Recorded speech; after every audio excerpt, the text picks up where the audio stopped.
Hi Aquarius, how are you? Welcome to Tarot Queen. This is your monthly love tarot reading, monthly love tarot predictions for the month of April. Your energies, your partner energies and your relationship energies. Let's see what's going on in next. ये आपके monthly love tarot reading है, monthly love tarot predictions हैं अप्रैल के month के लिए। आपकी energies क्या होंगी, आपके पार्टनर की एनर्जीज क्या होंगी और आपके रिलेशनशिप की एनर्जीज क्या होंगी। Let's see what's going on in next. अगर आपको वीडियो पसंद आए आपने लाजमी चैनल को सब्सक्राइब कर लेना है, वीडियो को लाइक कर देना है और नोटिफिकेशन बेल को ऑन करके ऑल पे क्लिक कर देना है ताकि हर आने वाली वीडियो को आपको टाइम पे नोटिफिकेशन मिलता रहे। और अगर आप मुझसे पर्सनल रीडिंग करवाना चाहते हैं तो उसके लिए आपको मेरे व्हाट्सएप का नंबर इस वीडियो के डिस्क्रिप्शन बॉक्स में मिल जाएगा। आप मुझे कॉन्टैक्ट कर सकते हैं, चाहे आप करियर के बारे में रीडिंग करवाना चाहते हैं या फिर आप अपनी लव लाइफ के बारे में रीडिंग करवाना चाहते हैं। ओके, देख लेते हैं अप्रैल के मंथ में क्या एनर्जीज होंगी आपकी, आपके पार्टनर की। Your side 7 of pentacle, the hermit, the death, your partner side ace of cups, reconciliation, 5 of pentacle, knight of swords and relationship energies, queen of cups, 2 of swords and 5 of wands। Okay, देखें आपकी life में यानी कि अप्रैल के month में बिल्कुल ही जैसे अप्रैल का मंथ स्टार्ट होगा तो काफ़ी सारे ऑब्स्टेकल्स आते हुए नज़र आ रहे हैं, यानी कि बहुत सी रुकावटें। कोई हो सकता है कि अचानक से कोई सेटबैक भी आपको देखने को मिले, आपको ऐसे लगेगा ये क्या हो गया, चीज़ें मेरे अगेंस्ट जा रही हैं, मैंने ऐसा कुछ भी नहीं सोचा था, ना ही मैंने ऐसा कुछ किया है जिसकी वजह से मुझे एकदम से इतनी परेशानी देखनी पड़ रही है। बट यही टाइम है जहाँ पे आपको अपने लिए स्टैंड लेना होगा, अपने लिए कोई ऐसा स्टेप लेना होगा जिससे कि आप अपनी लाइफ में आगे बढ़ सकते हैं, अपने रिलेशनशिप को बचा सकते हैं। क्योंकि ये जो फाइनेंशियल इश्यूज होंगे आपकी लाइफ में अप्रैल के मंथ के बिल्कुल स्टार्ट में, ये कहीं ना कहीं आपको काफ़ी ज़्यादा डी अटैच करते हुए नज़र आ रहे हैं आपके पार्टनर से। ये जहाँ पर आपके लिए तकलीफ़ का बाइस बनेंगे, ये वहीं पे आपके पार्टनर के लिए भी काफ़ी बुरा साबित हो सकता है। क्योंकि आप अचानक से आपके नेचर में ऐसा आएगा कि आपको ऐसे लगेगा मैं बिल्कुल ही दूर हो जाऊं फ्रॉम वर्ल्डली अफेयर्स, डीअटैच हो जाऊं, मुझे कोई फ़र्क नहीं पड़ता कि लोग क्या सोच रहे हैं, क्या करना चाह रहे हैं मेरे मुतालिक, उनकी राय क्या है, उनके ओपिनियन क्या हैं, वो क्या जजमेंट पास करें, आपको किसी चीज़ से कोई फ़र्क नहीं पड़ने वाला। आप यहाँ पे जस्ट अपनी ही तलाश में निकलना चाहते हैं। यहाँ पे लोन लाइन्स होंगी और आपको कोई फ़र्क नहीं पड़ेगा लोगों की क्या थिंकिंग है आपके लिए। आप अकेलापन महसूस करेंगे और आप अपनी ही यानी कि अपने आप को ढूंढने के लिए निकलना चाहते हैं, जिसकी वजह से एक तो यहाँ पे ये पॉसिबल होगा कि आप उन चीज़ों को अच्छे से देख पाएंगे जिन्हें आप पहले अच्छे से नहीं देख रहे थे, जिसकी वजह से शायद कुछ डिसीजंस आपने अच्छे से नहीं लिए, बट अब आपको चीज़ें अच्छे से समझ आने लगेंगी और यहाँ पे आपके स्टैंडर्ड में, स्टेटस में एक बड़ा चेंज भी आएगा। लेकिन ये रिलेशनशिप हो सकता है कि आप ख़त्म करने के बारे में सोचने लगें, क्योंकि यहाँ पे द डेथ का कार्ड है, यहाँ पे चीज़ें ख़त्म होती हुई नज़र आ रही हैं और आप अपनी तरफ से ये रिलेशनशिप को एंड करने का सोच रहे हैं। जिस टाइम आप यहाँ पे अकेले हो जाएंगे और आपको लगेगा कि शायद मुझे खुद की तलाश में निकलना चाहिए, अपने साथ वक्त गुजारना चाहिए, जो प्रॉब्लम्स हैं शायद मैं उनको उतने अच्छे तरीके से सॉल्व नहीं कर सका, उन्हें ख़त्म नहीं कर सका और शायद ये रिलेशनशिप को मैं आगे नहीं लेकर के अब चल पाऊँगा। तो इसीलिए जब आप अकेले होंगे आपका माइंड इस तरह से काम करेगा, आपको समझ में नहीं आएगा आप क्या करना चाहिए। तो उस वक्त हो सकता है कि आपको यही बेहतर लगे कि आप इस रिलेशनशिप को ख़त्म करने के बारे में सोच रहे हैं।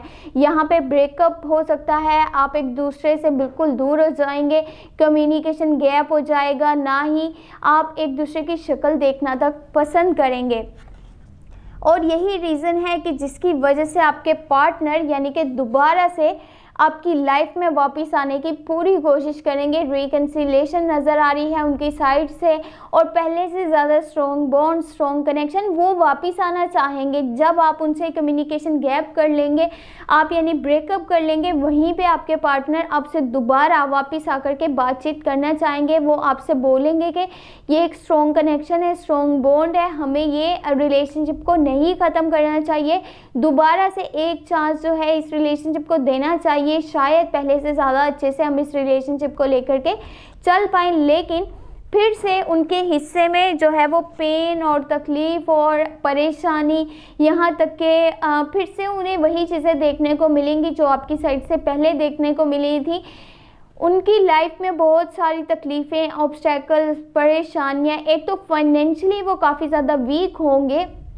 अप्रैल के मंथ में उनके काफ़ी सारे फाइनेंशियल इश्यूज चल रहे हैं और काफ़ी सारी चीज़ें उनके अगेंस्ट जाती हुई नज़र आ रही हैं। उनकी हेल्थ भी बहुत ज़्यादा बुरी तरह डैमेज हो जाएगी। जिस तरह आप उनसे दूरी इख्तियार करेंगे तब उन्हें ऐसे लगेगा जिस तरह वो ख़त्म होते जा रहे हैं और अब उनकी लाइफ में कुछ भी नहीं बचा।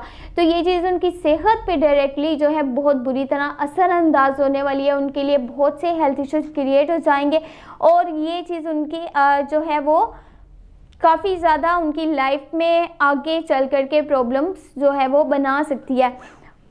जब आप उनसे सब कुछ ख़त्म करने के बारे में सोचेंगे, यानी कि ख़त्म कर देंगे, तभी उनकी साइड से भी फिर कम्युनिकेशन गैप हो जाएगा। नाइट ऑफ सोर्ड्स है, वो अपने डिसीजंस जो है बहुत जल्दबाजी में लेना स्टार्ट कर देंगे, चाहे वो उनके करियर के बारे में हो, चाहे वो उनके रिलेशनशिप के बारे में। उन्हें भी समझ में नहीं आएगा कि उन्हें किस तरह से आगे चलना चाहिए और कुछ डिसीजंस उनके शायद यहाँ पे उन्हीं के लिए सही नहीं होंगे, क्योंकि वो काफ़ी जल्दी में अपने फ़ैसले करेंगे। अपनी ज़िंदगी के बारे में इस तरह के फ़ैसले ले लेंगे जो भी उन्हें नहीं लेने चाहिए, क्योंकि जल्दबाजी में कोई भी किया हुआ काम बिल्कुल भी ठीक नहीं होता।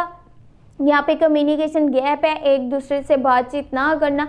देखिए, ये जो रिलेशनशिप की एनर्जीज हैं वो है queen of cups, two of swords and five of wands. अगर ये आप दोनों इसी तरह से फाइट करते रहेंगे, देखें, अगर कि आपकी लाइफ में रिलेशनशिप है तो आपको ईगो नहीं रखना चाहिए। देखें, जहाँ पे रिलेशनशिप होता है वहाँ पे अंडरस्टैंडिंग्स होती हैं, वहाँ पे केयर होती है, रिस्पेक्ट होती है, लव होता है, ना कि ईगो क्लैश और सुपीरियरिटी कॉम्प्लेक्स होता है। हर जगह पे अपनी बात को यानी कि इम्पोर्टेंस देना, सामने वाले को इम्पोर्टेंस ना देना। एक तो जब आप अपनी बात यानी कि ये एनर्जीज है स्कॉर्पियो, कैंसर, पाइसेस की, आपके जो पार्टनर स्कॉर्पियो, कैंसर, पाइसेस में से हो सकते हैं, वो किस तरह की यानी कि उनकी सोच है, वो तो वापस आना चाहते हैं, लेकिन आपकी साइड से चीज़ें बहुत ज़्यादा अजीब और स्ट्रेंज नज़र आ रही हैं। और कोशिश कीजिएगा अपने डिसीजंस को बहुत ही सोच समझ के लीजिएगा। देखिए, यहाँ पे दो रास्ते होंगे आपके सामने में, एक आपको सक्सेस की तरफ लेकर के जाएगा और एक आपका रिलेशनशिप ख़त्म कर देगा। आपको लोगों की बातों में नहीं आना, कोशिश करिएगा अपनी नज़र से हर चीज़ देखिए। एक तो आपने लोगों की सुनी सुनाई पे आपने यकीन नहीं करना, अपने फ़ैसले यानी कि खुद से लेने हैं। आपको जो सही लगे आप वो करिएगा।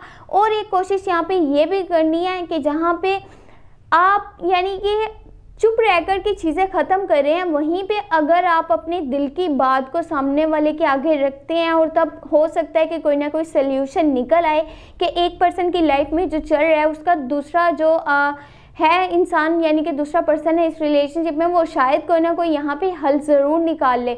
अपने दिल की बात को कहना सीखें, यानी कि अपनी फीलिंग्स, अपने जज्बात अपने तक नहीं रखने। जब तक आप बात नहीं करेंगे तो शायद बात नहीं बनेगी।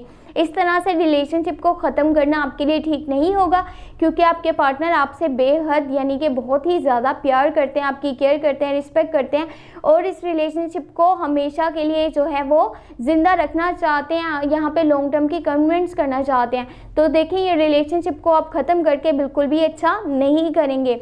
एक दूसरे से फाइट करने की बजाय और ईगो दिखाने की बजाय अगर चीज़ों को सॉल्व कर लिया जाए, देखिए, आपकी चाहे जितनी भी बड़ी प्रॉब्लम्स हैं आप एक दूसरे से शेयर कीजिए।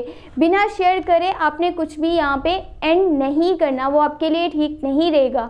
और अगर आपको ये वीडियो पसंद आई, आपने लाजमी चैनल को सब्सक्राइब कर लेना है, वीडियो को लाइक कर देना है और नोटिफिकेशन बेल को ऑन करके और पे क्लिक कर देना है। साथ में अपना बहुत सारा ख्याल रखिएगा और दुआ में याद रखिएगा। Thank you so much, take care, bye bye.